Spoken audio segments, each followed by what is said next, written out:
Kardeşim merhaba. Merhaba. Kolay gelsin. Allah razı olsun. Kolay gelsin. Nasılsınız? İyiyiz. Hamdolsun. Kolay gelsin. Allah İdare iyilik versin. ediyoruz başkanım. Siz nasılsınız? İyisiniz. Elhamdülillah şükür olsun. Yüreğinizin, gönlünüzün gelişini görürüz. Ben biraz Erzurumlu sayılırım. Ben 2 sene burada çalıştım. Mesleğe burada başladım. Nasılsın mı? Merhaba. Nasılsınız? Hoş geldin. Memleket ne? Yerlisiyim ben sayın başkanım. Merkez mi? Evet, ben yerlisiyim. Eyvallah. Allah kolaylık versin. Benim başım gözüm üstüne. Ben de yarı Erzurum'dayım. Ben Bilal'e de gelmiştim sizin buradaki binanıza çay içmeye. Evet. İnşallah ziyaretlerimizi de sıklaştıracağız. İnşallah. Allah Bir arzunuz, bir isteğiniz Bizim olursa. il başkanımız. Evet, tanışmıştık zaten Evet, başkanım. evet. İl başkanımız da zaten sizden evvel bayağı böyle şey yapıyor yani Biz hemen hazırlıyoruz, sonra biz geliriz. ziyaretlerimize geliyor sağ olsun. Yani Selamünaleyküm.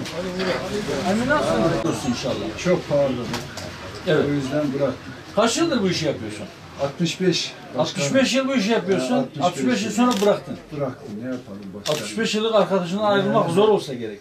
Ya geceler rüyamıza giriyor başkanım. Maşallah. Geceler rüyamıza. Rabbim hayır kapıları açsın. Allah canına sağlık versin. Allah razı olsun. Allah'a senin- emanet ol. Bize dua Allah et. yolunu açık etsin. Allah razı olsun. Kahveleri o köşe başındaki Devam ediyor. Emekli maaşı olmayan var. Yaşlanmış ama maaşı almayan var. Sadece yaşlılık aylığına kalan var değil mi? Allah hayır etsin. Maaş yetiyor mu? Ay sonuna çıkarabiliyor musun? Yine edek. Bazen az bazen çok idare ediyoruz. var şimdi onların maşallah. Var hala makası. Şeyde kahvede keserle oluyor, daha hızlı oluyor. Onun serisini yapan yani becerebilen. Evet, Normalde herkes yapamıyor. Evde makas da oluyor. Makas. Evet. Nasıl işler? Ya ne durumda? Yağlar iyi değil. Bu ara mandıra yağı çalışıyoruz. Köy yağları biraz pahalı. Ne kadar olmuş mesela? 120-130 civarı. 120-130.